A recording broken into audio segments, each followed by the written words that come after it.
देखिए, ग्रे बाजार क्या होता है। ग्रे मार्केट शेयर बाजार का एक अनौपचारिक बाजार है जिसमें एक निश्चित दर या प्रीमियम पर आप आईपीओ के शेयरों को खरीद और बेच सकते हैं।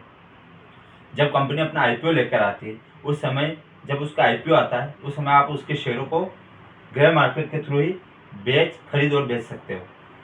कैसे खरीद और बेच सकते हो, ये यहाँ पर हम एग्जाम्पल से समझेंगे। हम पेटीएम का आईपीओ ले रहे हैं।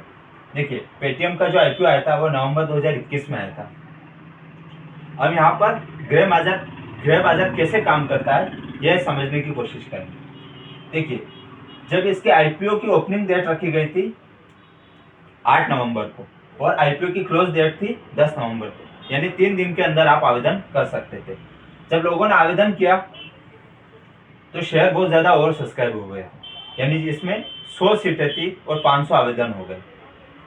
जब 500 आवेदन हो गए तो इसकी जो अलॉटमेंट की डेट फिक्स की गई थी वो 15 नवंबर की गई थी। यानी अब शेयर तो बहुत ज़्यादा ओवर सब्सक्राइब हो गया था। अब 100 आवेदन थे और 100 सीटें थी और 500 आवेदन हो गए थे। तो अब किसको मिलेगा, ये तो लक ही ट्राई करेगा कि लक ही बताएगा ये किसको मिलेगा। देखिए, ग्रे बाजार जब काम करता है कब काम करता है कि जब इसकी आईपीओ की क्लोज डेट थी 10 नवंबर और अलॉटमेंट की जब डेट थी वो 15 नवंबर को।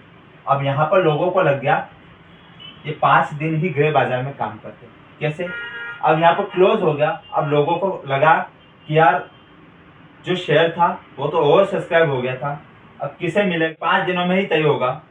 तो लोग यहाँ पर क्या करते हैं कि यहीं पर खेला खेल जाते हैं। यहीं पर जिसको मिलता है वहीं से शेयर खरीद के वो बेच सकते हैं। यानी आपने जिस प्राइस पर खरीदा आप उससे कहीं ज़्यादा प्राइस पर बेच सकते हैं।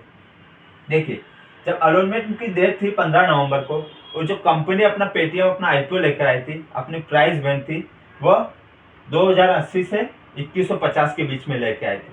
यानी भले ही शेयर ओवर सब्सक्राइब हो गया, लेकिन जब कंपनी की तो मजबूरी है क्योंकि उसको तो 2150 में ही ये शेयर देने पड़ेंगे अलॉटमेंट के दिन। तो आपने भी अपना लक ट्राई मारा और 2150 पर आपने भी अपना लक आजमाया कि यार मैं भी 2150 पर ही ट्राई मारता हूँ, कभी मुझे मिल जाए तो। लेकिन जो शेयर था वो तो बहुत ज़्यादा आवेदन थे। तो अब मान लीजिए ये शेयर आपको मिले नहीं और एक्स नाम के किसी व्यक्ति को मिल गए 2150 पर। देखिए, 15 नवंबर से 18 नवंबर को इसकी लिस्टिंग होनी थी, पेटीएम के शेयरों की लिस्टिंग होनी थी। कितने को, 18 नवंबर को। यानी जो शेयर आपको 15 तारीख को मिले हैं, अब आप उसे कब बेच सकते हो, आप उसे सेकेंडरी मार्केट में 18 नवंबर के बाद ही बेच सकते हो। यानी उसकी जब लिस्टिंग होगी वो 18 नवंबर को होगी। देखिए, आपने जो आईपीओ से जो शेयर लिए हैं आप उनको इन 3 दिनों के बीच में भी बेच सकते हो और पिछले 5 दिनों के बीच में भी बेच सकते हो। यानी आप इसे पहले भी बेच सकते थे और बाद में भी बेच सकते थे। वही हमारा ग्रे मार्केट कहलाता है। ग्रे बाजार वही कहलाता है कि हम इसी में शेयरों को खरीद और बेच सकते हो। क्योंकि मान लीजिए एक्स नाम के व्यक्ति को 2150 में ये शेयर मिले। देखो, अब शेयर तो बहुत ज़्यादा ओवर सब्सक्राइब हुआ था, तो इसकी प्राइस जब लिस्टिंग होगी तो हो सकता है इसकी प्राइस 2500 भी चले जाए। लेकिन इन 3 दिनों में 15 से 18 के बीच में एक्स नाम के व्यक्ति को लगा, इसने बाजार में ऐसी अफवाहें सुनी या ऐसी न्यूज़ सुनी कि यार मार्केट में जो 2150 पर जो शेयर आया था उसकी प्राइस इतनी नहीं जाएगी, हो सकता है 2150 ही रहे। अब उसको लगा कि उसे ऐसा कोई व्यक्ति मिल जाए जो शेयर उससे 2250 पर ले ले, क्योंकि वो तो 2250 पे ये शेयर देके निकल जाएगा। उसने जो 2250 पे जो शेयर दिए वो इसकी जीएमपी कहलाई। क्या कहलाई, यानी जो 100 रुपए बढ़े वो इसकी जीएमपी कहलाई, यानी ग्रे मार्केट प्रीमियम कहलाया।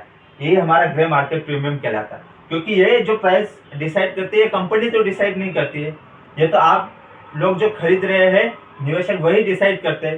तो ये जो 100 रुपए बढ़ाए गए ये हमारा जीएमपी कहलाता है। देखिए, जब लिस्टिंग होगी इस शेयर की तो उस दिन मार्केट में बहुत ज़्यादा वॉल्यूम रहेगी।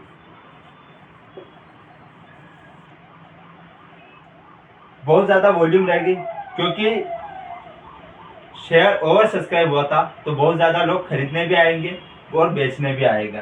तो उसी दिन हमको वॉलीटिलिटी भी बहुत ज़्यादा देखने को मिलती है। तो ऐसे ही हमारा ग्रे बाजार काम करता है। आपको समझ में आया होगा कि ग्रे बाजार कैसे काम करता है। यानी अलॉटमेंट के दिन जिसको ये शेयर मिलना था उसको ये शेयर मिल गए, अगर वो चाहता तो बेच भी सकता था अपने हिसाब से। वही हमारा ग्रे बाजार कहलाता है।